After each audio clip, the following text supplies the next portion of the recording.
요나서 지금 우리는 BC 선지서들을 연대별로 해서 100년 단위로 하나님께서 말씀을 하셨다고 말씀을 드렸습니다. 그래서 왜 하나님은 이렇게 100년 단위로 BC 800년대, BC 700년대, BC 600년대, 또 BC 500년대, BC 400년대까지 하나님께서는 왜 이렇게 100년 단위로 말씀을 하셨는가?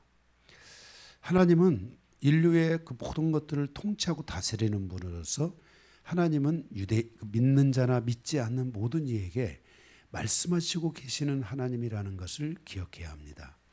그래서 우리가 예수를 믿든 안 믿든 지난 2장의 말씀처럼 하나님은 다양한 각도를 통하여 다양한 상황들을 통하여 우리에게 하나님이 말씀하고 있는데 지혜로운 사람들은 이 하나님의 그 말씀하시는 것을 깨닫고 자기 자신을 하나님 앞에 돌이키는 이런 삶을 살게 될 줄로 믿습니다.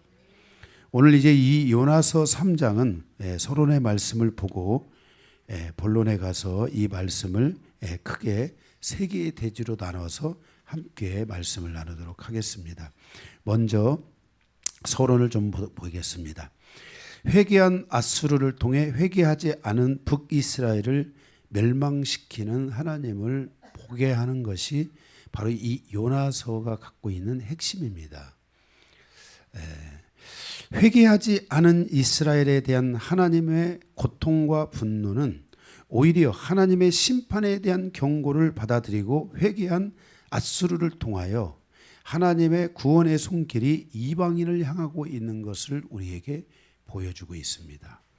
그러니까 그 하나님의 말씀에 따라서 회개하지 아니하는 이 이스라엘, 그 중에서도 이 북이스라엘을 향한 하나님의 이 고통과 이 아픔은 하나님의 백성으로서의 그 삶으로 가지 않는, 하나님을 믿지 않는, 하나님을 온전히 따르지 않는 그것에 대한 하나님의 고통이 얼마나 큰 것인지를 우리는 생각해 봐야 합니다. 그러니까 하나님의 말씀을 듣는 가운데서 우리가 믿음이 더 있다 하는 자들은 이 하나님의 말씀을 들을 줄 알아야 되고 이 말씀을 마음에 담아서 오랜 시간 이 말씀을 가지고 있을 수 있어야 합니다.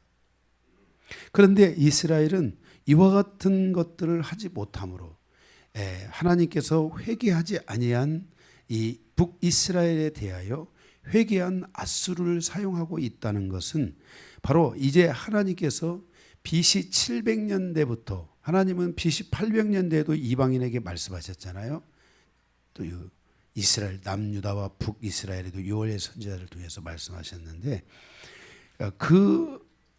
그런 하나님의 말씀을 듣고도 회개하지 않는 과정을 통해서 BC 700년부터 하나님은 드디어 그 마음에 이방인에 대한 품었던 하나님의 마음을 서서히 드러내기 시작하고 있고 하나님의 구원은 이방인을 향해서도 이루어지고 있다. 이방인을 향해서도 하나님의 구원이 역사되고 있다는 것을 보여준 것입니다. 이것은 다른 말로 말하면 하나님께서는 이스라엘 백성들이 하나님의 말씀을 따라 회개하고 하나님의 말씀과 뜻 안에 살아가면서 이방 민족들을 구원해내는 이게 바로 아브라함의 그 언약 가운데 있는 거잖아요. 아브라함은 그가 하나님의 의를 얻고 나서 그 의를 그의 이방인들에게 또는 노예들에게 종들에게 자기 그 아브라함을 방문하는 모든 이들에게 이 하나님의 복음을 전하고 그래서 그들이 하나님의 의를 얻도록 하는 이 삶을 살게 하는 것을 우리가 볼 수 있습니다. 바로 이것이 하나님의 질서잖아요. 그런데 이 이스라엘이 그것을 감당하지 못하는데 그 중에서도 북이스라엘은 너무나 교만한 상태에 있어서 이 하나님의 뜻과는 완전히 멀어져 있으므로 드디어 하나님의 복음이 서서히 이방인을 향해서 열려지고 있는 것을 보게 됩니다. 이것은 하나님의 하나님의 선지자를 통해서 이방인의 시대, 곧 이방인의 땅에 세워질 교회의 위력과 권능을 예고하여 주고 있는 것입니다. 이런 하나님의 구원의 역사와 계획은 요나 선지자 때로부터 시작하여 300년이 지나서 말라기 선지자의 때에 이방인을 통해서 새로운 하나님의 역사가 열방 가운데 충만하게 드러날 것을 예언하고 선포하고 있는 것을 보게 됩니다. 하나님의 이 선포는 21세기를 살아가는 이 시대 이방인에게 얼마나 큰 하나님의 복음의 증거와 그 복음의 역사가 일어났는지를 우리에게 알게 하고 있고 깨닫게 하고 있는 것입니다. 그러니까 하나님의 말씀은 멈춰지지 않고 하나님의 이 말씀은 선포한 대로 그 말씀이 온전히 이루어져 왔고 앞으로도 이루어진다는 것을 우리는 기억해야 합니다. 그러므로 우리 믿는 하나님의 자녀들은 하나님의 말씀을 좀 찾고 마음에 담고 이 말씀을 오래도록 마음에 머물게 하는 그런 신앙생활을 할 수 있어야만 하는 것입니다. 하나님은 왜 아수르를 사용하셨는가? 이사야 10장 5절에서 6절에 보면 아수르 사람은 화 있을진저 그는 내 진노의 막대기요 내 손의 몽둥이라 내 분노라. 내가 그를 보내서 경건하지 아니한 나라를 치게 하며 내가 그에게 명령하여 나를 노하게 한 백성을 쳐서 그랬습니다. 이렇게 하나님이 아수르를 사용하신 것은 아수르를 통해서 하나님의 심판을 드러내고 있는 것은 아수르가 하나님의 이 말씀을 듣고 이 회개하고 말씀 앞에 엎드리고 그러한 역사가 이 왕까지 이루어지면서 전 이 아수르 공동체 안에 이 어마어마한 회개의 역사가 있고 그 회개에 대한 역사는 무려 150년 동안이나 하나님이 그들의 그 민족을 돌보시고 하나님이 그들에게 긍휼과 은혜를 베푸시는 바로 역사로 이어지고 있는 것을 보게 됩니다. 그러니까 제가 지난 그 말씀에서 이 아수르라는 나라가 그렇게 강한 나라가 아니었는데 이 아수르가 이렇게 강한 나라로 이 열방 가운데서 수백 년을 지배할 수 있는 이런 나라로 성장할 수 있었던 것은 바로 이들 안에 계속된 그 강력한 리더십들을 열어서 이런 일들이 결국은 일어나게 됐다는 것입니다. 그러니까 한 사람하고 싸워도 강한데 또 그 다음도 강하고 그 다음도 강하고 이렇게 계속 강하면 그 강한 자를 이길 자가 하나도 없는 것입니다. 이렇게 하나님께서는 아수르라는 나라를 들어서 하나님께서 이방인의 시대에 대한 이방인에게도 구원이 임하고 이방인들도 회개하고 돌아오는데 너희는 어떻게 해야 되냐 하는 것들에 대하여 하나님께서 경고하고 있다는 것입니다. 다만 정말 그 하나님의 심판이 진행되고 있는 그때에 남유다가 그나마 하나님 앞에 회개함으로 그 아수르가 전 세계를 지배한 그 지배 영토 안에 남유다만 딱 그 한 점 같은 유다만 딱 거기서 하나님이 구원을 베풀고 있다는 것을 통해서 우리는 정말 하나님이 이렇게 하나님의 말씀대로 하나님의 말씀 앞에 또 엎드려서 하나님 앞에 회개하고 돌아옴으로써 하나님의 뜻 안에 거하는 삶이 우리에게 얼마나 위대한 그 결과를 가져다 주는지를 역사를 통해서 하나님이 우리에게 말씀해 주고 있다는 것입니다. 오늘 이 요나서 3장은 3장의 핵심은 새로운 시작입니다. 하나님의 말씀의 확신과 그 말씀을 따라서 믿음과 회개가 이루어지고 믿음과 회개를 가진 자들에 대한 하나님의 구원을 보여주고 있는데 이처럼 진정한 회개는 개인사와 가정사와 민족사를 혁명으로 개혁하여 하나님이 기뻐하시는 그런 놀라운 긍휼을 입은 삶으로 이끌어 준다는 것을 우리에게 말씀하여 주고 있습니다. 오늘 이 새로운 시작, 그 시작이 주는 그것이 무엇인가? 이 요나 선지자의 이 말씀의 선포는 아수르라는 나라의 새로운 시작, 하나님 이방인을 향한 복음의 새로운 시작, 이방인을 향한 하나님의 역사의 시작, 이런 것들을 우리에게 열어주고 그것들을 우리에게 깨닫게 하는 것입니다. 정말 저도 제 이 목회 여정에 새로운 시작이 이루어졌었는데 여러분의 이 모든 인생사에 이렇게 새로운 시작이 열려서 그것이 내 힘이 아닌 내가 시작한 시작이 아니라 하나님이 시작하시는, 하나님이 내 안에서 일하시는 이러한 삶으로 여러분들이 나아갈 수 있어야 될 줄로 믿습니다. 자, 그래서 우리가 오늘 이 말씀의 첫 번째 대지는 두 번째 기회입니다. 두 번째 기회. 1절에서 3절입니다. 두 번째 기회가 주는 교훈입니다. 세상에 존재하는 단칼이 있습니다. 단칼. 세상에는 무엇이든지 단칼에 배워버리잖아요. 단칼에.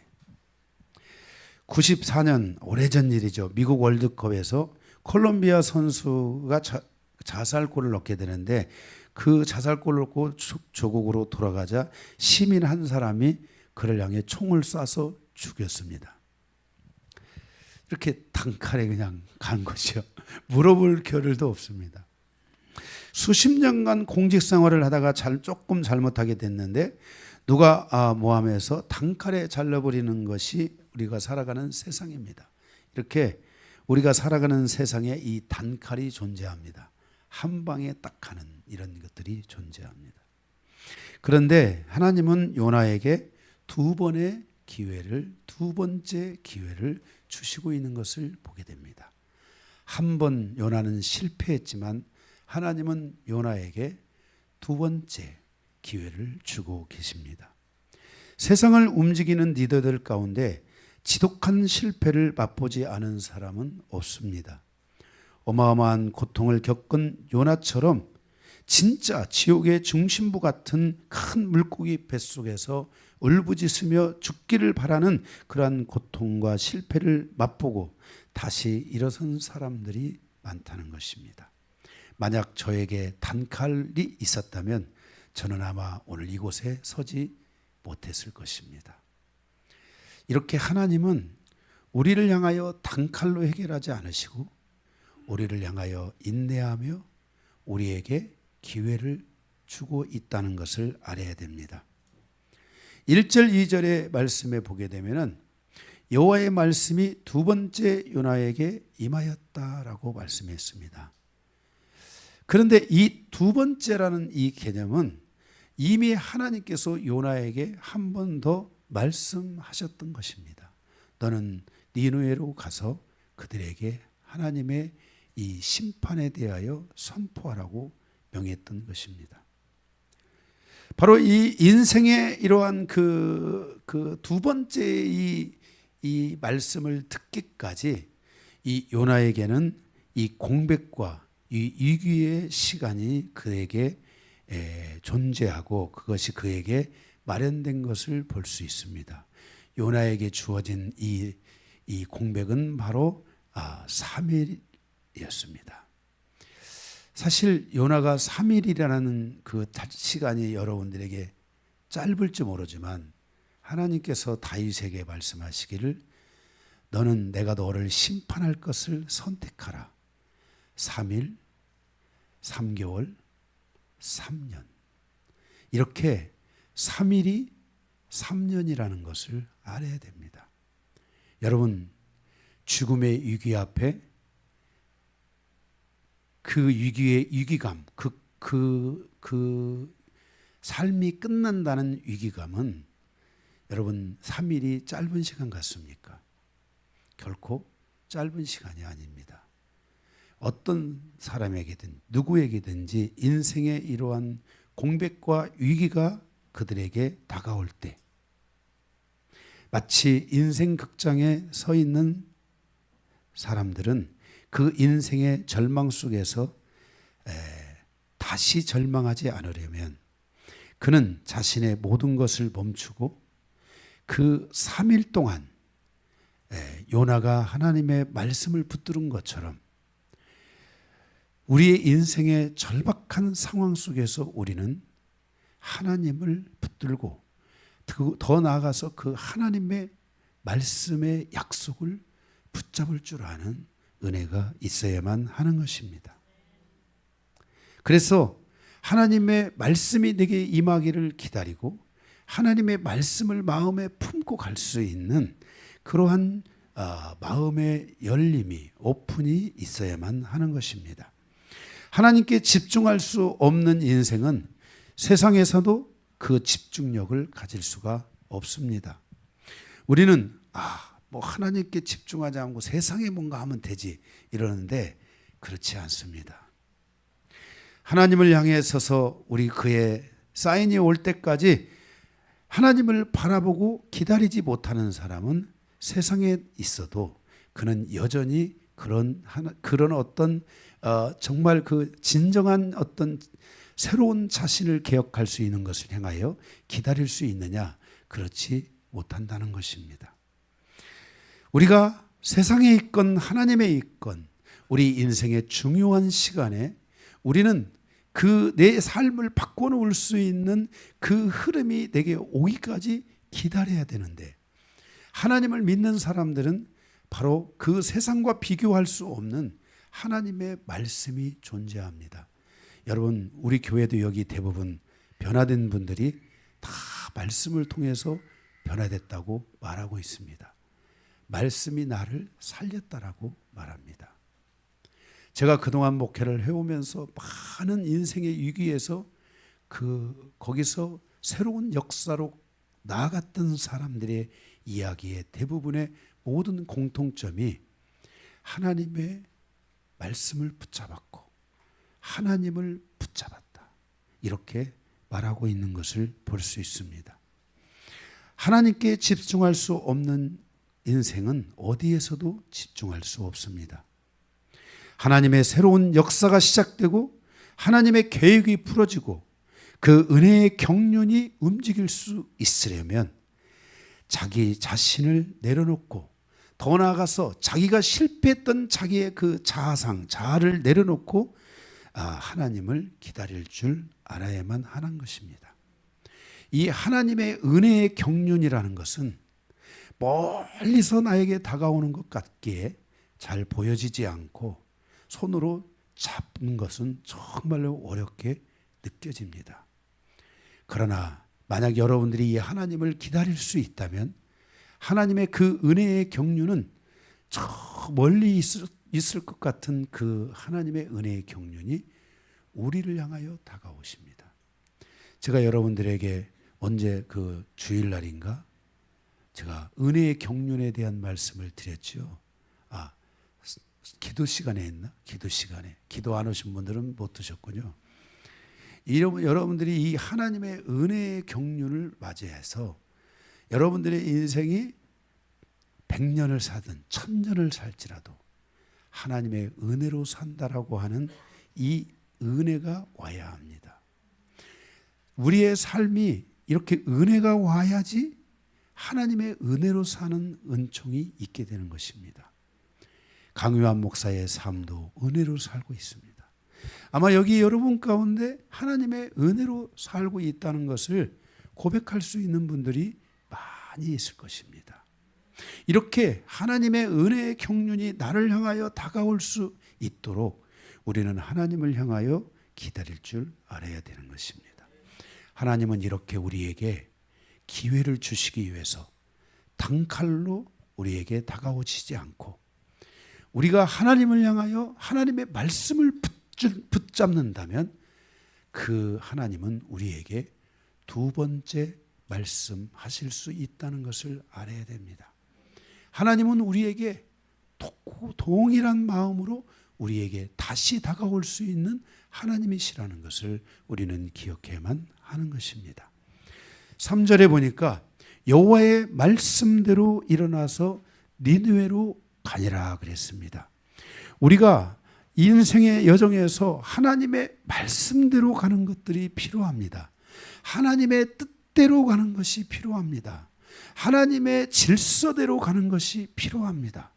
그 한 발을 내디딜 줄 알아야 되고 그 한 발을 조심성 있게 내딛고 또 계속해서 살얼음 같은 세상에서 하나님의 뜻대로, 하나님의 말씀대로, 하나님의 질서대로 한 발 한 발 건너가는, 정말 내 인생의 이 개울을 건너가야 되는데 그 센 물살 속에 놓여져 있는 그 징검다리 하나를 하나씩 하나씩 건너갈 수 있는, 그것을 건너기까지 그 징검다리에 발을 내디딜 수 있는 이러한 은혜가, 이러한 질서가, 이러한 그 결단이, 이러한 삶의 행동이 여러분들에게 있으셔야만 한다는 것입니다. 하나님의 말씀은 구약에서는 다바르다 했습니다. 그것은 한마디로 말하면 움직인다라는 뜻입니다. 하나님의 말씀은 이벤트, 뭔가를 움직이는 것입니다. 그래서 이 말씀을 붙잡고 말씀의 질서를 우리 안에 가져올 때 우리는 하나님의 움직임들을 감지하기 시작하는 것입니다. 하나님이 움직이셔야 됩니다. 그러기 위해서는 하나님의 말씀이 먼저 움직입니다. 우리가 믿음은 하나님을 믿는 거지 하나님의 말씀을 믿는 게 아닙니다. 우리가 하나님의 말씀을 믿는 것은 하나님을 믿기 위해서인 것입니다. 하나님이 여러분의 인생에 움직여야 되는데 그 여러분의 인생에 이 하나님이 움직이기 위해서는 먼저 하나님은 우리에게 당신이 먼저 오지 않고 하나님께서 우리에게 말씀을 보내신다는 사실을 알아야 됩니다. 그래서 말씀이 나를 향해서 오고 거기에서 우리는 하나님의 움직임을 하나하나를 보면서 한 개의 징검다리에 내 발을 옮겨냈다면 그 다음 그 징검다리를 여러분들이 보고 담대하게 그 징검다리에 이 발을 내디딜 수 있는 것은 바로 이 말씀의 움직임을 통해서 알 수 있게 되는 것입니다. 그리고 그 징검다리 건너편에 하나님이 나를 향하여 기다리고 계시고 나는 그 하나님을 맞이하여 감격의 눈물을 흘리고 정말 그 감동 어린 시간을 우리가 가질 수 있게 되는 것입니다. 이렇게 하나님의 말씀은 구약의 다바르입니다. 그래서 이 말씀이 움직이고 있다는 것을 아셔야 됩니다. 많은 사람들이 자기 방향성을 잃어버린 것은 그들의 삶이 진리와 또한 하나님 말씀의 원리에서 벗어나서 자기 욕심에 미혹되었거나 탐욕에 의해서 우상 숭배에 빠졌기 때문입니다. 탐욕은 많은 죄를 생산하고 그 많은 죄는 나를 가둘 뿐만 아니라 나로 하여금 하나님을 떠나게 하고 하나님에 대하여 거리감을 갖게 하는 바로 이 우상 숭배의 역할을 함으로 나를 넘어뜨리게 하는 것이 될 수 있다는 것을 알아야 되는 것입니다. 이러한 과정에서 인간은 자신이 가야 할 이 삶의 방향성을 잃어버릴 수 있는 것입니다. 이때 나의 방향성을 다시 만들어주는 힘이 바로 하나님의 말씀인데 이 말씀이 나에게 와야 됩니다. 베드로는 말하기를 샛별 되신 주의 말씀이 너희에게 올 때까지 기다리라 이렇게 말씀했습니다. 말씀만이 우리 인생의 방향성을 바르게 잡아줄 수 있는 것입니다. 누구든지 말씀이 없으면 미혹되어 있기 때문에 그는 또다시 미혹되고 또다시 넘어질 수 있고 또다시 다른 길로 또 갈 수 있습니다. 이렇게 말씀이 없는 사람은 자꾸만 미혹될 수 있다는 것을 알아야 됩니다. 말씀을 붙잡은 사람은 그 말씀 때문에 믿음이 강해지고 하나님을 바라보는 하나님을 붙잡는 믿음이 강해지는데 말씀이 없으면 누가 이 말하면 그런 것 같아. 누가 저 말하면 그런 것 같아. 이렇게 자꾸 미혹됩니다. 또 오늘 내가 기분이 안 좋으니까 아니 뭐 그냥 어쩔 수 없지 뭐 이렇게 합니다. 이게 말씀이 있는 사람은 그 말씀이 나를 움직여서 계속해서 나를 하나님 앞으로 이끌어 가면서 이 말씀이 나에게 말씀하고 있다는 것을 알게 됩니다.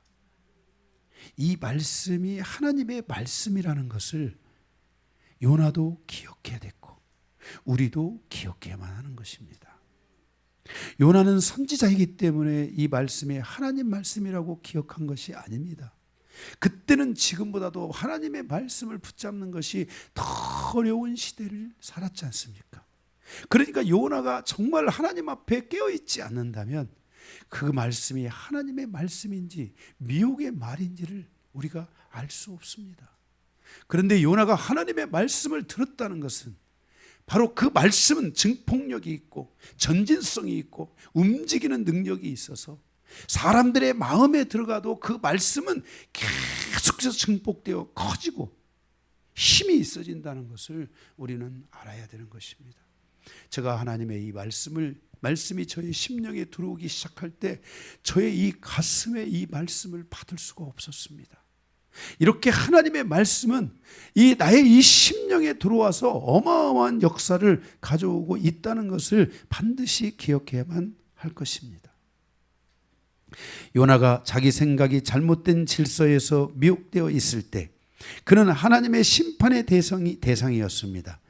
그러나 그가 다시 말씀을 붙잡았을 때 비로소 하나님의 계획이 요나에게 향하고 있는 것을 알 수 있게 된 것입니다. 죽고 사는 것이 인간에게 있는 것이 아니라 하나님께 있는데 바로 그 인간의 생사회복을 결정하시는 분이 하나님이신데 바로 그 하나님이 우리의 생사를 위해 하나님의 말씀을 주시고 말씀을 붙드는 자가 있고 말씀을 붙들지 못하는 자가 있다는 것입니다. 북이스라엘의 이스라엘의 선지자를 보내서 하나님께서 말씀하셨는데 남유다는 그 말씀을 붙잡고 영적 개혁을 이루었고 북이스라엘은 그 말씀을 밀어낸 것입니다. 듣지 않은 것입니다. 붙잡지 않은 것입니다. 우리가 이렇게 하나님의 말씀에 대해서 우리의 어떤 자아로 우리가 이 말씀을 대하는 게 아니라 하나님의 말씀이 우리 안에 진정으로 머물려면 우리의 그 과거의 자아, 옛 자아, 넘어졌던 자아를 버릴 줄 알아야 됩니다. 그걸 버리지 않으니까 이게 하나님의 어떤 하나님이 마음, 믿음을 주신 손이라고 합시다. 이 손으로 이걸 잡아야 되는데 이렇게 4개로 이렇게 딱 잡아야 되는데 이게 자기 생각이 많은 사람은 하나님이 잡으라고 그러니까 이렇게 잡는 거예요. 이렇게요. 이렇게 밑으로 가는 거예요. 이게 잡는 게 달라요. 이게 하나님이 잡으라고 할 때는 이게 딱 잡아야 되는데 자기 생각이 자아가 많고 자아가 강하고 자기 생각이 많은 사람은 이렇게 듣는 거예요. 드는데 이렇게 드는 거예요. 떨어지는 거죠. 우리가 이 하나님을 붙잡고 우리 인생에 개혁이 일어나고 부흥이 일어나고 하나님의 역사가 일어나야 되잖아요. 우리가 이 한국교회의 초대교회가 강했던 것은 하나님의 말씀이 그들에게 들렸고 그 말씀을 따랐기 때문이고 지금 우리가 이 21세기를 살아가는 교회의 성도의 연약함은 이 하나님의 말씀에 대한 자기 자아가 강하고 자기 생각이 많으니까 이렇게 들고 있는 거예요. 그래서 놓고 싶을 때 언제든지 놓는 거예요. 이거는 엄청난 차이가 있는 것입니다. 인생사의 고통과 아픔은 자기 자신을 준비하는 시간이며 하나님을 바라보는 시간이 돼야 됩니다. 그것이 3시간이든 3일이든 3년이든 만약에 여러분들에게 3일이 필요하다면 3일을 주실 것입니다. 만약 여러분들에게 3개월, 3년이 필요하면 3년, 30년 정말 어마어마한 여러분의 인생이 이렇게 하나님 앞에 자기의 이 고통과 아픔의 크기만큼 하나님을 바라볼 수 있고 하나님을 향하여 갈 수 있는 이 시간이 여러분들에게 있기를 바라고 전 여러분에게 이런 시간들이 3일 만에 끝낼 수 있다면 3일 만에 끝내야 된다고 생각합니다. 다윗도 며칠을 선택했습니까? 3일을 선택했잖아요. 제가 이렇게 하나님을 온전히 바라보고 오는 시간까지 전 10년이 걸렸습니다.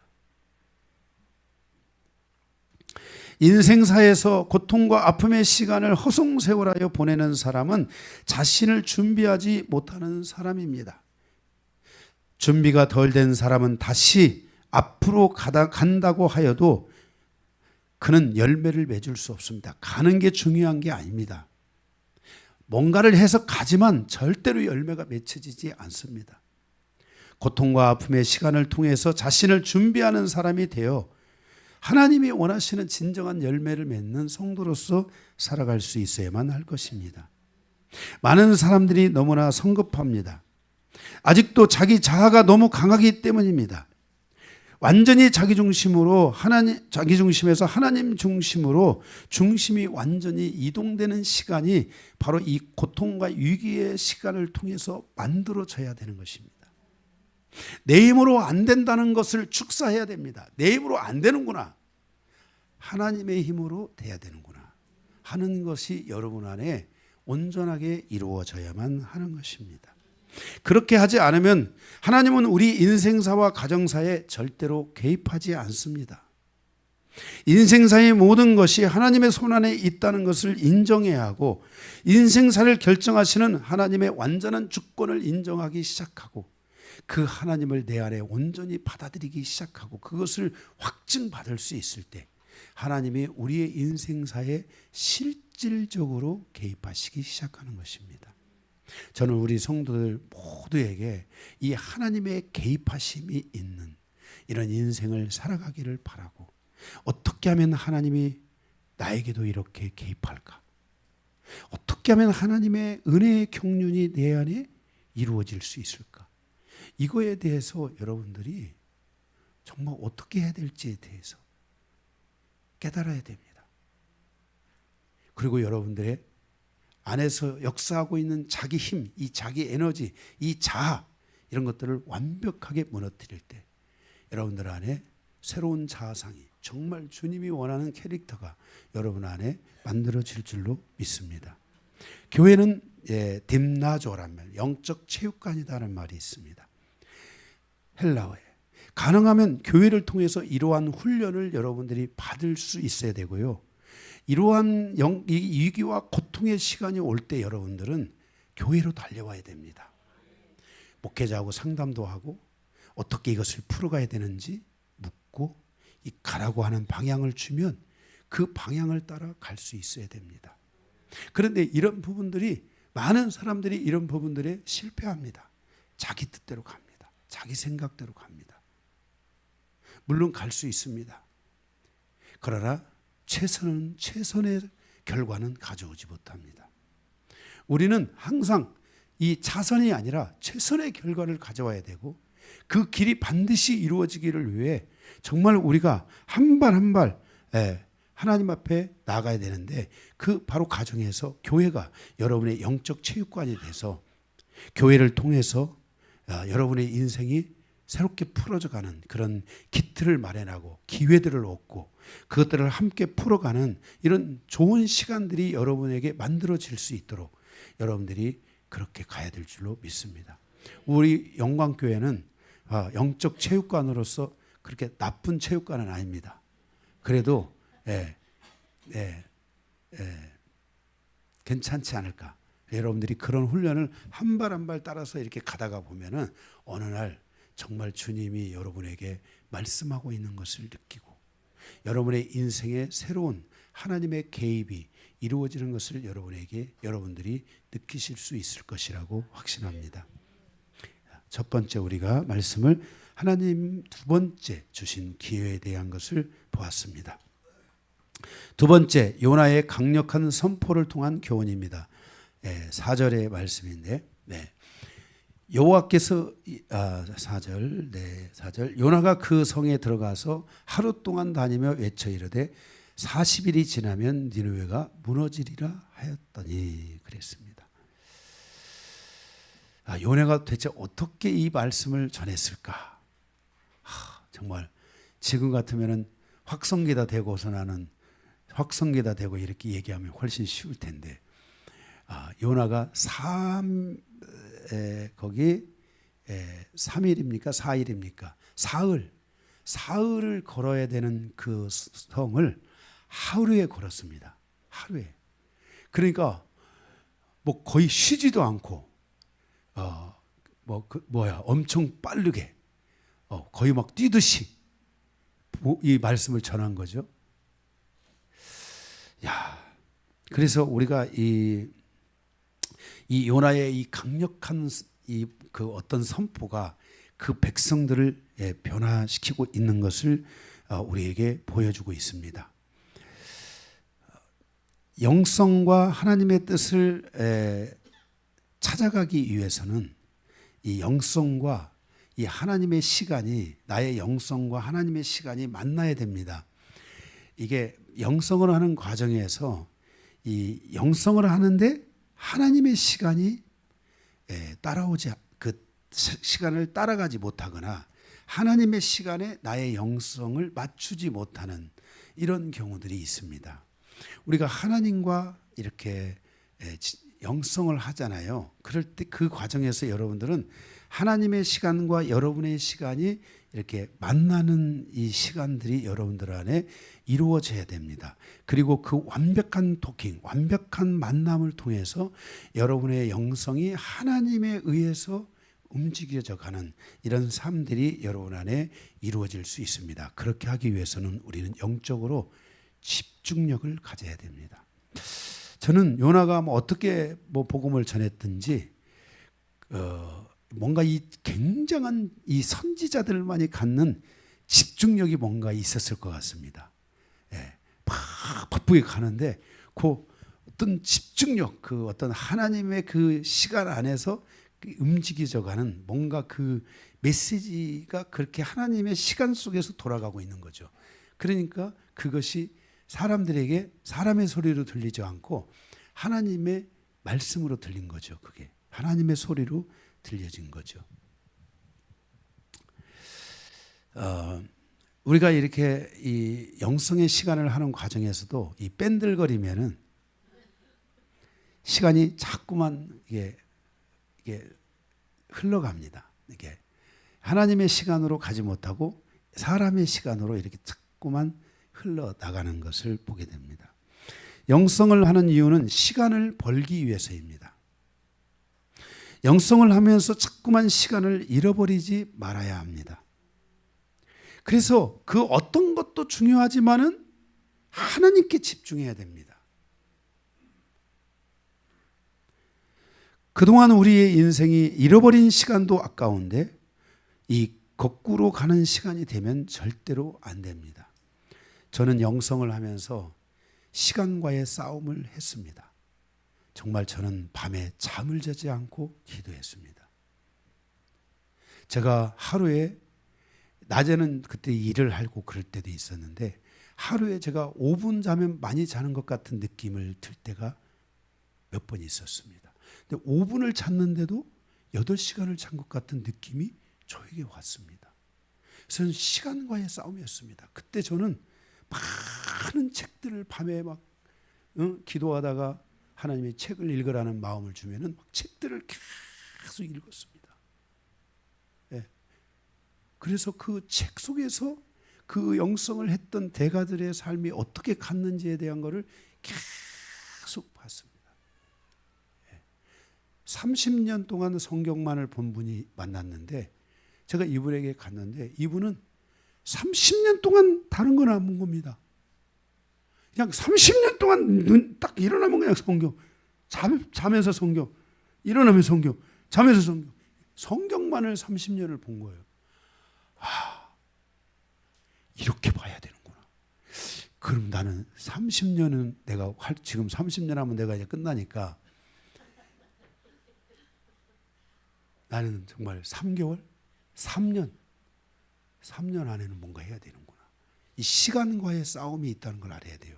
여러분의 여기 인생이 여기 다 얼마나 여러분 시간은 정말 저는 저에게 이 시간이 이게 나이 먹는 시간이 안 올 줄 알았습니다.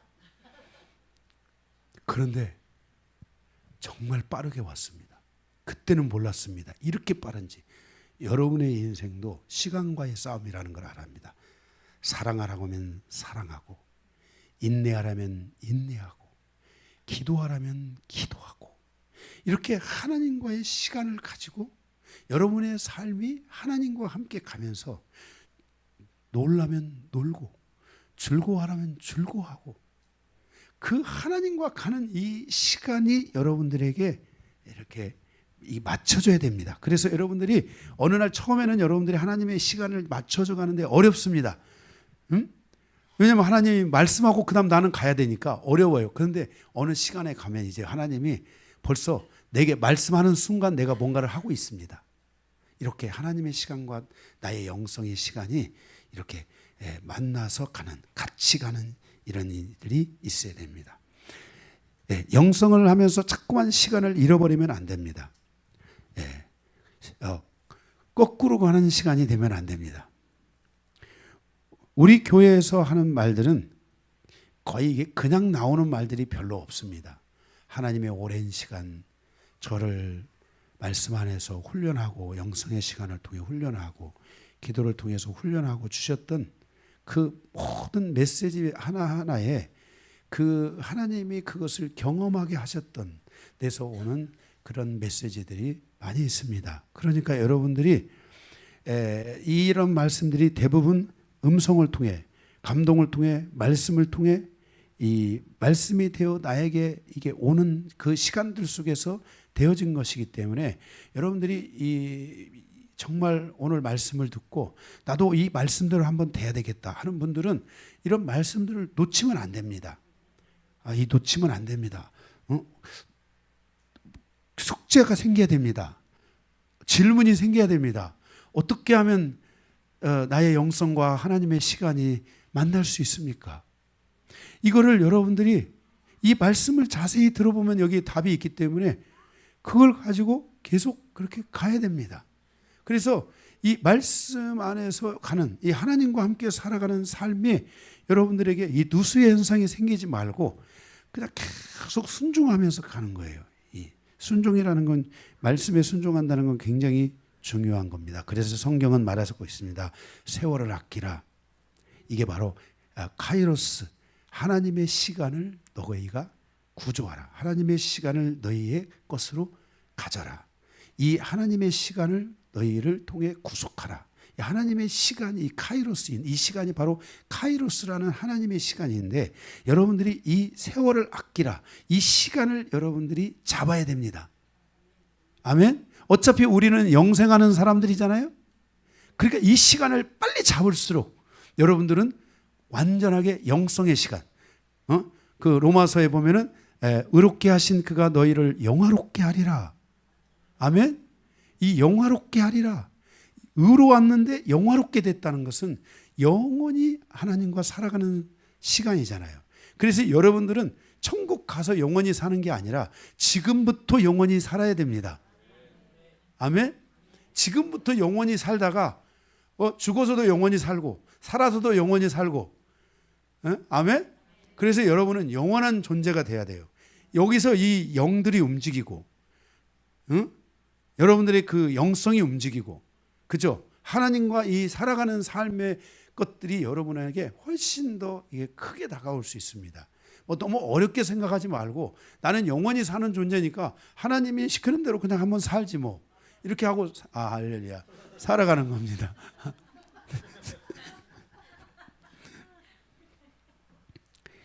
이 그리스에 가면 시라큐스라는 거리에 가면 기회라는 동상이 있습니다. 그런데 이 동상을 보면 앞머리는 헝클어져 있고 그래서 덥석머리이고 뒤는 대머리입니다. 뒤는 대머리. 그리고 발에는 날개가 달려있는 이런 동상입니다. 이것은 무슨 뜻이냐면 하나님이 우리에게 기회를 주셨는데 앞에 덥석머리니까 잡을 수 있어야 되고 잡을 수 있지만 일단 거기서 놓치면 그 다음은 대머리입니다. 그러니까 그냥 미끈하고 그냥 이렇게 지나가는 겁니다. 잡고 싶어도 이거 한번 놓쳐버리면은 잡을 수가 없습니다. 그런데 뒤에 달린 그 뭐예요? 날개잖아요. 그러니까 그 기회가 날개를 달고 그냥 날아가 버리는 겁니다. 도망가 버리는 거예요. 그런 이야기가 이 동상의 이야기입니다. 그러니까 우리가 나에게 어떤 하나님이 이 시간을 주실 때 여러분들에게 제가 계속 얘기하는 게 그거죠. 하나님의 이 은혜와 하나님의 이 국률이 50년, 100년, 200년을 가게 해달라. 주님은 물론 내일 오실 수 있습니다. 그 주님이 오시는 그날까지 이 나의 이 믿음의 영성 그리고 이 믿음의 가문을 세워서 이방인 가운데도 이 믿음의 가문이 있구나, 이방인들도 이 믿음의 가문을 세우는구나 하는 것을 하나님께 보여드려야 됩니다. 아멘. 그래야지 하나님이 계속해서 그 은혜를, 더 큰 은혜를 우리 영광교회에 계속해서 부어주시지 않겠어요? 네. 그래서 여러분들이 기회가 올 때 그 기회를 여러분들이 이렇게 잡을 줄 알아야 됩니다. 에베소 5장 16절에 있는 이 하나님의 기회, 이 기회를 주실 때 그 기회를 잡을 수 있어야 된다는 것은 하나님이 주신 기회를 잡는 사람이 있고 잡지 못하는 사람도 있다는 것입니다. 하나님께 대한 집중력을 통해 하나님으로부터 신뢰와 이 회복의 은혜가 여러분에게 와야 되고, 하나님이 보실 때 이런 것이 와야 됩니다. 하나님이 보실 때, 아, 이제는 제가 나를 믿고 따르는구나. 쟨 다른 생각이 없구나. 나에게 올인했구나. 올인하면 또 강요한 아니겠습니까? 전 올인을 잘하잖아요. 여러분들이 이렇게 올인하는 신앙들이 여러분 안에 확 오고, 그 올인하는 것을 자녀들에게 보여줘야 됩니다. 아빠는 신앙생활 하나님밖에 없어. 너도 너의 인생에 하나님밖에 없는 인생을 살아라 하고 이렇게 가르쳐줘야 되지 않겠습니까?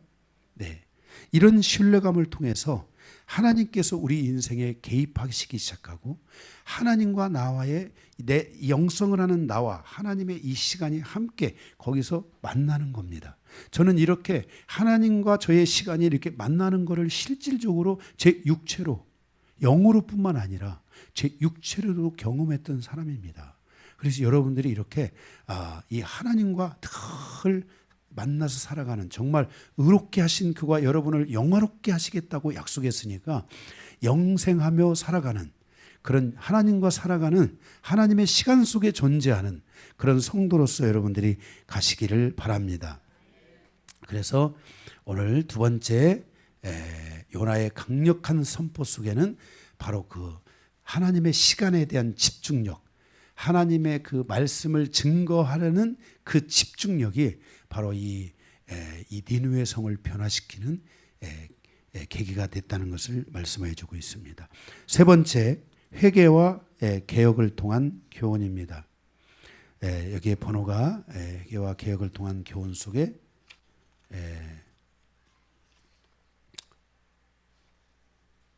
번호가 두 개가 있습니다. 가로 1번. 하나님의 말씀을 마음에 받는 성도가 되라라는 것입니다.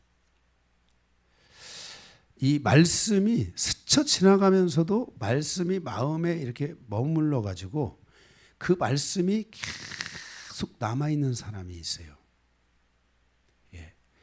저는 하나님의 말씀이 저에게 제가 신앙생활 초기에 이 말씀이 오면요, 이 말씀이 오랫동안 머물러 있었을 뿐 아니라 저의 이 육체를, 저의 이 자아를 개혁해 버립니다. 이렇게 혁명을 일으키는 거예요. 이 말씀이 머물러 있어야 돼요. 지금 요나 선지자가 가서 말씀을 전하는데 이 백성들이 이 말씀이 그들의 마음에 머물러 있는 거예요. 그리고 그들이 몇 년 동안이나 이 말씀이 머물러 있냐면 150년을 머물러 있는 거예요. 한 100년, 한 30년을 머물러 있었던 것 같아요. 저는 하나님께서 저에게 말씀을 주셨는데 지금까지 평생의 마음속에 머물러 있는 말씀이 있어요. 저의 평생에, 지금도 잊혀지지가 않아요. 암송도 잊어버리지가 않아요. 평생에 저에게 계속 머물러 있는 말씀. 저는 한 해에도 이 말씀을 제가 첫 시간에 주시면 그 말씀을 계속 이 비둘기가 먹이를 찾고 구애하듯이 구구구구구구구구구구 그러듯이 이 말씀에 대한 이 구애가 계속 저희 안에 있어요. 그리고 그 말씀을 계속 읍조리면서 구구구구구구구구구구구 이렇게 하는 거예요. 뭐 호랑이로 말하면 어흥 어흥 어흥 이렇게 계속 그 그 구애를 한다든지 먹잇감을 향한 어떤 울부짖음이 있다든지 이런 것처럼 그렇게 계속 그런 것이 저의 몸에 배어 있어요. 저는. 예. 그래서 가면서도 이렇게 한 번씩 쳐다보고, 예. 그냥 한 번 놓으면 그냥 먼지가 쌓일 때까지 놓고 끝나고, 그게 아니라 하나님의 말씀이 계속 머물러 있을 수 있도록 해야 돼요. 마음에. 예. 전 지난주에 말씀들이 머물러 있어요. 그 전도서 우리가 요즘 금요일 날 강의하잖아요. 전도서의 말씀들이 제게 이렇게 머물러 있어요. 이게 습관이 되니까 이제는 말씀이 아주 계속 머물러 있는. 여러분들도 이렇게 말씀이 머물러 있으셔야 돼요. 그래서 그 요나 선지자가 그 96km에 해당하는 사흘을 갔다가 돌아야 될 것을 하루 만에 같이 돌아다니면서 외치는데, 회개하지 않으면은 40일 후에 니느웨가 무너진다, 니느웨가 멸망한다 하는 이 메시지를 외치고 다녀요. 예. 그런데 사람들이 그 메시지를 듣고요, 마음에 이 말씀이 머무른 거예요. 그리고 떨고 회개하고, 이 회개하는 소리가 왕에게까지 들렸는데 이 왕도 그 말이 그곳에 머물러 버린 거예요. 그 백성, 그 선지자가 외쳤던 말이 이 마음에 머무르게 된 거예요.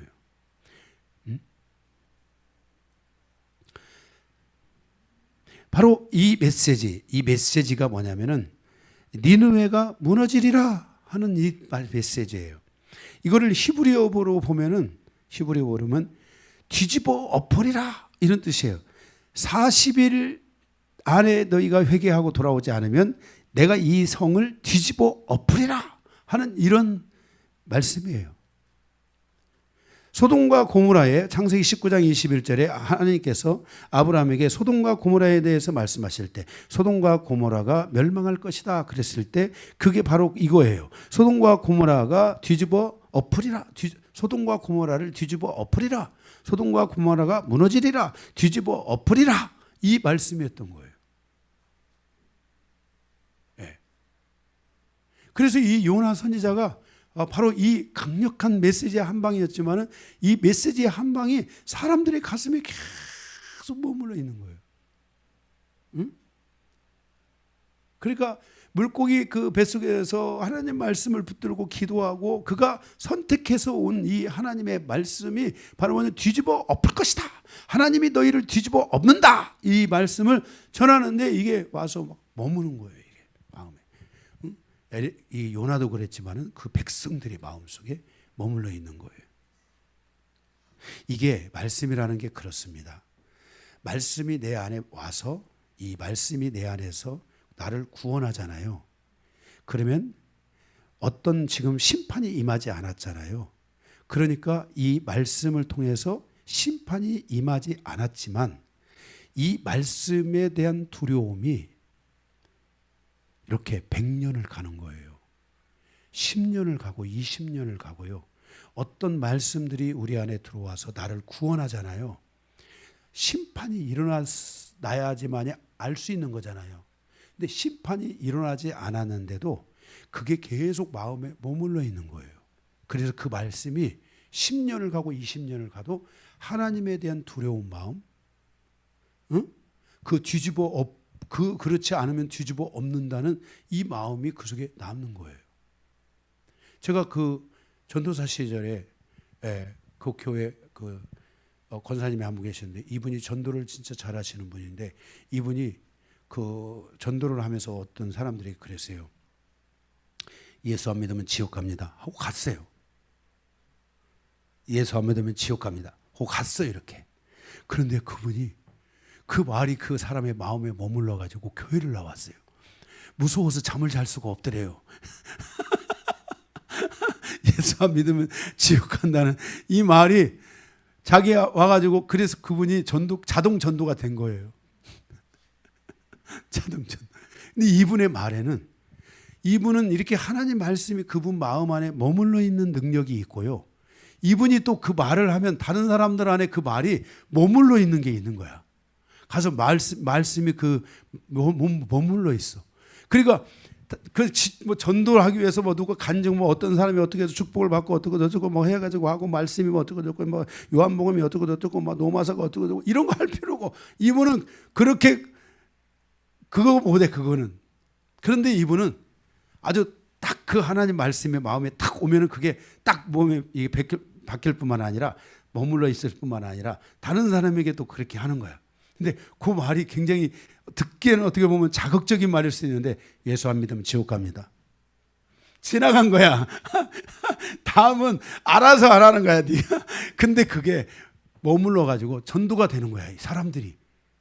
아, 참 희한하대요. 그게. 아, 전도는 이렇게 또 이렇게 하는 건가? 요즘 우리 성도들이 열심히 전도하고 있는데 근데 그분처럼 다 해야 되는 건 아니에요. 예, 어떤 분은 요한복음을 풀어야 전도되는 분도 있고 다 사람마다 다르니까 또 여러분들이 또 난 자기 은사가 그게 아닌데 예수 안 믿으면 지옥 가 이렇게 하고 하면 그 이웃이 저 사람은 오면서 저 지옥 온다 피해갈 수도 있어요. 피해갈 수도 있어요. 근데 이제 사람마다 다 다르겠죠. 근데 어쨌든 우리는 중요한 핵심 뭐냐면 하나님의 말씀이 내 안에 와서 그 말씀이 내 안에 머무는 삶이 돼야 된다는 거예요. 그래서 그 경고의 소리를 듣고 그들이 회개하는 거예요. 회개가 없이 하나님의 이 천국의 문은 열리지 않습니다. 회개가 없는 교회는 가짜이고 잘 먹고 잘 사는 것이 복음이 아닙니다. 저주의 화살을 맞고 십자가에서 돌아가신 예수님. 그런데 우리는 그 저주의 화살을 아직도 가지고 살아가면서 계속 예수님을 향하여 저주의 화살을 쏘려고 합니다. 쏠 수가 없습니다. 우리는 그 저주의 화살을 부러뜨려야 됩니다. 진정으로 깊은 회개를 통해 습관적인 죄가 완전히 사라지는 삶으로 가야 됩니다. 회개했다고 하지만은 회개가 안 돼 있는 그거는 회개가 아닙니다. 또 다시 그 저주가 주님을 향하여 다시 겨누어서 주님을 십자가에 못 박으려고 하면 안 됩니다. 우리는 이것들을 부러뜨리고 우리는 이 화살로 주님을 향해 다시 겨누는 이런 일들이 있어서는 안 됩니다. 회개는 바로 이런 것들을 다 부러뜨리게 하고 이런 것들을 다 소멸시키고 이런 저주스러운 것들을 우리 안에 완벽하게 제거하는 역할을 하는 것이 회개입니다. 그래서 여러분들이 회개해야 됩니다. 우리 교회의 영성은 제가 정말 그 지하에서 회개하면서 이루어진 겁니다. 최소 5년, 중간 7년, 10년 지금도 회개하지만 그때 그 회개의 경도가 다른 겁니다.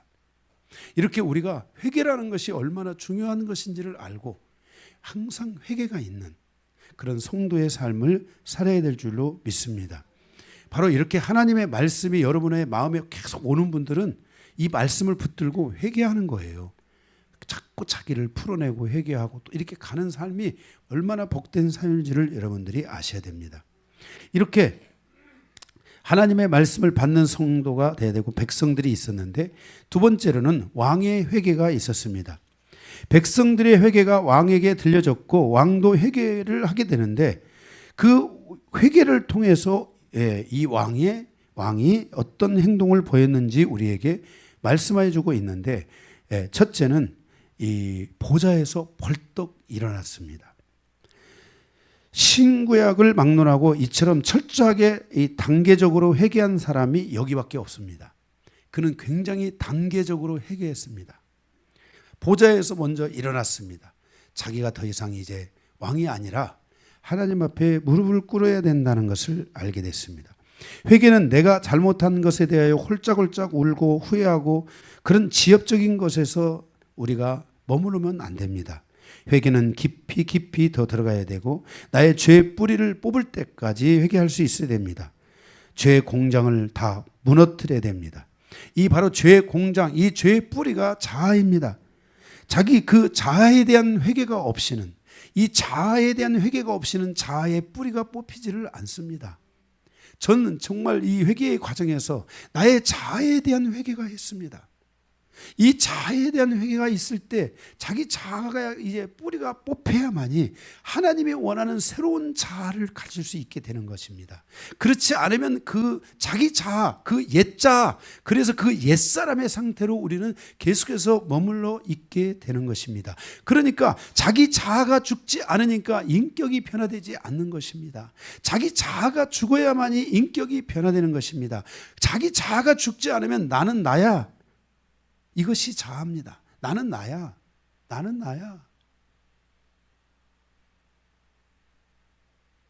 뭐 덜 죽으니까 자기 자존심을 뭐 꺾고 뭐 어쩌고 이런 얘기가 나오지. 자아가 죽으면 자존심이 어디 있습니까? 하나님 앞에. 자기가 얼마나 똥같이 더러운 자인 것을 알아야 되고, 자기가 얼마나 악한 자인 것을 깨닫고, 자기 자아에 묻혀 있는 자기 인생이 얼마나 나를 고통스럽게 할 뿐만 아니라 다른 사람들을 고통스럽게 하고 하나님을 고통스럽게 하고 있다는 것을 깨달아야만 하는 것입니다. 자아를 개발하고 적극적인 사고, 인간을 스스로 자존하도록 가르치는 것, 이렇게 적극적인 사고, 자아를 개발하는 것, 이런 개발하는 것들이 바로 귀신 덩어리인 것입니다. 자아는 개발하는 것이 아닙니다. 자아는 뽑아서 없애야 되고 새로운 자아가 와야 되는 것입니다. 이런 자아 개발이라는 것은 심리학에서 나온 것입니다. 기독론의 최대의 적, 예수 그리스도를 믿음으로 갖는 것의 최대의 적이 뭐냐면 자꾸만 자아를 개발하는 것입니다. 자아를 개발하면은 절대로 예수를 못 잡습니다. 머리 대신 예수를 자기 안에 소유할 수가 없습니다. 예수를 소유하려면 내가 죽어야 되는 것입니다. 자아는 개발로 만들어지는 것이 아니라 옛 자아가 죽어서 새로운 자아상이 만들어짐으로써 이 자아에 대한 새로운 역사가 시작되는 것입니다. 내가 새로워져야 됩니다. 새로운 나. 너희는 그리스도와 함께 죽었으니 그런즉 보라 새 것이 되었도다. 죽어야 새 것이 되는 것입니다. 죽지 않고 새 것이 될 수 없습니다. 죽지 않았는데 우리는 뻗어시 살아있는데 나는 새로운 피조물이라고 말하고 나는 새 것이라고 말하는데 어불성설입니다. 내가 죽어야지 새 것이 되는 것입니다. 신앙이라는 것은 내가 죽고 새로운 그리스도가 내 안에 머리가 되시고 내가 그리스도를 따라가는 바로 그리스도인으로서의 삶을 살아가기 시작하는 것입니다. 내가 죽어야 되는 것입니다. 자아가 죽어야 그 비워진 자아의 공간 속에 하나님의 말씀과 새로운 은혜, 예수 그리스도를 채워서 새로운 자아상이 탄생하게 되는 것입니다. 그것이 바로 새 사람인 것입니다. 요한복음 15장 5절에 나는 포도나무에 너는 가지니 저희가 내가 저 안에 있으면 이 사람은 과실을 많이 맺나니 나를 떠나서는 너희가 아무것도 할 수 없음이라 그랬습니다.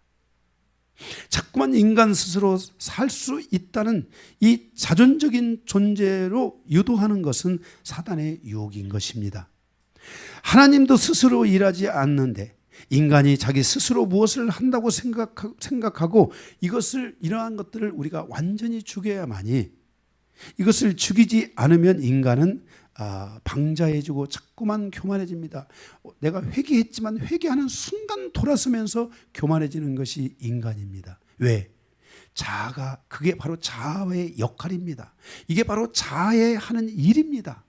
이렇게 자아는 인간을 자꾸만 고통으로 몰고 가고 사단은 스스로 일할 수 없어서 인간의 이 자아를 통해서 우리를 고통으로 몰아가려고 하는 이 작업을 계속하고 있는 것입니다.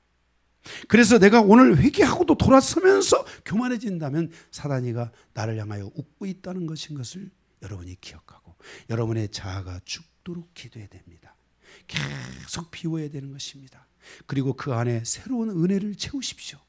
그러면 언젠가 여러분은 정말 새 사람으로서 새로운 자아가 여러분 안에 탄생하는 것을 볼 수 있게 되는 것입니다.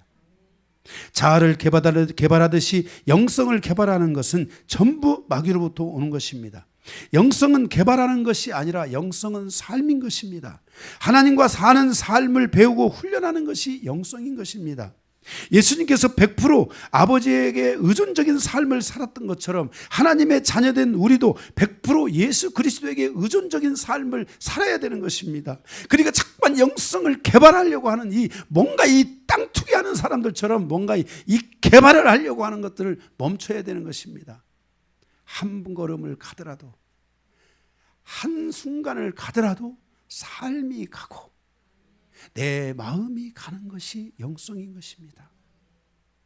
그러므로 회개란 내가 마음대로 살면서 지었던 죄와 악과 불의와 불신앙적인 삶에 대하여 회개하는 것입니다. 내 자아에 새겨져 있는 이런 그 잘못된 트라우마들을 회개하는 것입니다. 내 뜻대로 살아온 것들을 회개해야 합니다. 내 능력을 인정하면서 교만하게 살아왔던 것들을 회개해야 합니다. 우리의 몸과 영 속에 유리조각 같은 저주들이 꽂혀 있는데 그것으로 더 이상 다른 사람을 찌르고 저주하는 것에 대하여 이제 멈추어야 합니다. 예수의 십자가에 나의 모든 저주를 못 박아야만 하는 것입니다. 니느웨 왕은 자신의 보좌를 버리고 겸손하게 하나님 앞에 엎드리며 나아갔습니다. 그리고 그는 보좌에서 일어나 자기의 왕의 옷을 벗었습니다. 6절에 자기의 권세와 권위를 가감하게 버렸습니다. 세 번째로는 굵은 베옷을 입고 제 위에 앉았습니다. 굵은 베옷이라는 것은 즉 우리는 삼베옷을 노란 삼베옷을 말하지만 그 당시에는 까만 염소털 같은 옷으로 만들어진 베옷입니다. 그것을 입고 제에 앉았다라는 것은 내가 악이다, 내가 악이다, 죄를 뿌리며 내가 죄이다, 내가 악이다 하면서 그것을 뿌리는 모습을 우리에게 보여줍니다. 그러므로 내가 회개한다. 죄 위에 앉아서 하나님만을 바라보고 주님이 불면 훅 날아갈 인생, 나를 불쌍히 여겨주십시오. 나를 좀 불쌍히 여겨주시면 안 됩니까? 제가 여러분들에게 기도의 조건에 대한 말을 할 때 나를 불쌍히 여겨달라는 이 말을 나의 입에서 정말 수억 번을 한 겁니다. 저는 나를 좀 불쌍히 여겨주십시오. 하나님 나를 좀 불쌍히 여겨주십시오. 이렇게 하나님 앞에 자기를 불쌍히 여겨달라고 기도할 수 있어야 됩니다.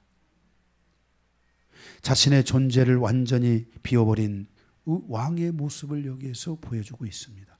그리고 그는 네 번째 조서를 내립니다. 조서를 내려서 식음을 전폐하고 사람이든 짐승이든 물도 마시지 말고 짐승에게도 굵은 베옷을 입혀라. 그리고 어지러진 잘못된 말들에 대한 것을 철저히 회개하고 너희 행위를 회개하며 너희는 거기에서 떠날지어다 라고 말합니다. 떠나야 돼. 완전히 돌아서는 것입니다. 완전히 돌아서는 것. 그래서 우리도 이렇게 완전히 돌아서야 됩니다. 예. 할렐루야. 그래서 니느웨의 이 회개의 은혜가 자그만치 그들이 멸망하기까지 제가 평가하기는 한 120년, 130년을 흘러간 거예요. 그러니까 이 나라가 무너지지 않는 거예요. 물론 하나님이 니느웨를 나중에 그 나홈 선지자에게 선포하죠. 다시 너희가 회개하지 않으면 하나님은 세 번째 기회, 이 사람한테는 두 번째 기회죠. 또 두 번째 기회를 주는데 회개하지 않아서 결국 멸망하잖아요. 바벨론에 의해서. 다섯 번째, 진정한 회개의 자세가 무엇입니까? 9절입니다. 진정한 회개의 자세 9절. 하나님의 뜻을 돌이키고 그 진노를 그치사 우리가 멸망하지 않게 하시리라. 그렇지 않을 줄을 누가 알겠느냐 한지라 그랬습니다. 선지자들이 사용하는 참 회개하는 자의 자세입니다.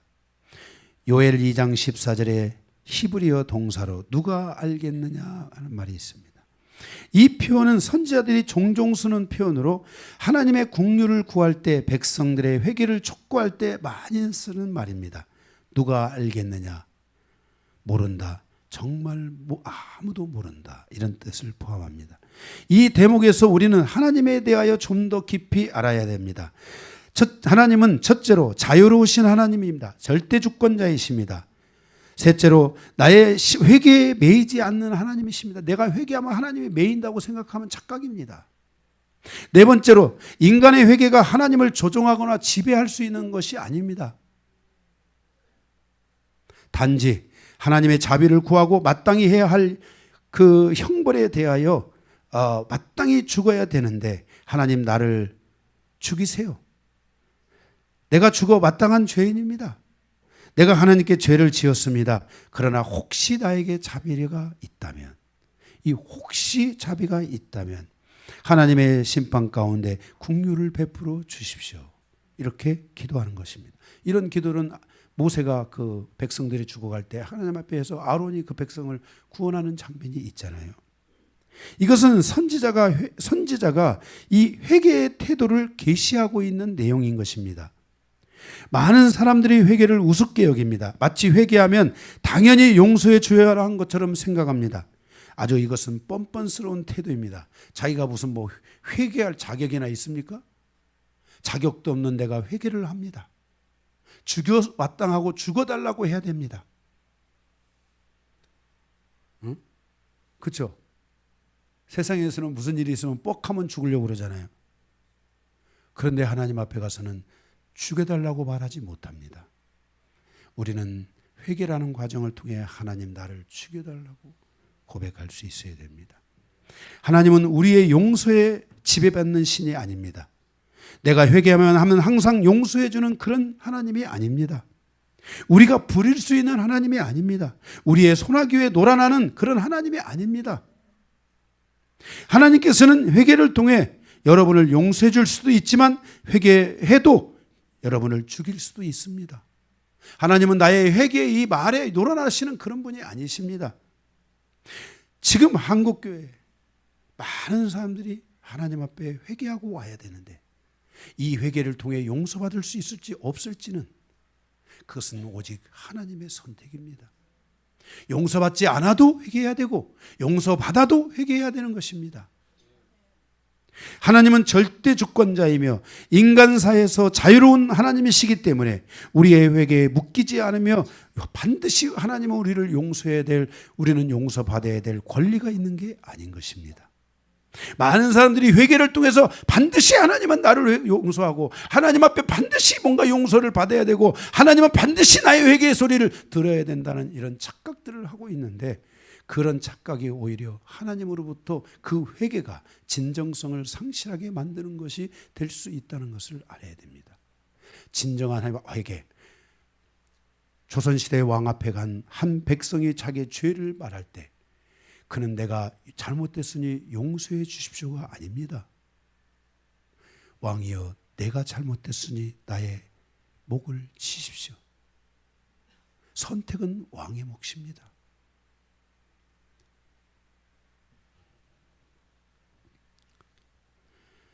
진정한 회개가 일어나는 사람, 그 사람은 아버지 나를 죽여주십시오. 저도 회개를 하며 수도 없이 아버지 나를 죽여주십시오. 내가 살려고 여기 온 게 아닙니다. 죽으려고 왔습니다. 살기 위해서 기도하러 온 게 아니라 죽으려고 왔습니다. 내 한 가지 희망이 있다면 기도하다가 순교하게 해주십시오. 하나님이 날 살려준 겁니다. 거기서 데려가도 끝입니다. 바로 나를 죽여주십시오. 나를 때려주십시오. 내가 맞겠습니다. 이것이 바로 진정한 회개의 태도인 것입니다. 그래서 누가 알겠느냐? 누가 그것이 구원이 있을지, 그것이 정말 회개를 할지라도 그의 생명이 죽음에 이를지 누가 알겠느냐? 아무도 모른다는 거예요. 마지막 6번째, 돌이키신 하나님. 10절입니다. 하나님이 그들의 행한 것 곧 그 악한 길에서 돌이켜 떠난 것을 보시고 하나님이 뜻을 돌이키사 그들에게 내리라고 말씀하신 재앙을 내리지 아니하신지라 그랬습니다. 하나님이 그들의 행한 것, 그 악한 길에서 돌이켜 떠난 것, 돌이켜 떠난 것을 감찰하시고 하나님이 감찰하셨다. 그리고 하나님이 뜻을 돌이키셨다고 말씀하고 있습니다. 하나님의 선택이었던 것입니다. 우리 인생이 하나님 앞에 나아가 회개하는 것은 당연한 것입니다. 거기에 선택이 있든 선택이 없든 성도의 마땅한 바는 하나님의 백성으로서 하나님 앞에 나아가 회개해야 되는 것입니다. 다만 여러분에게 하나님의 국률이 있기를 간절히 소망합니다. 말씀을 마치겠습니다.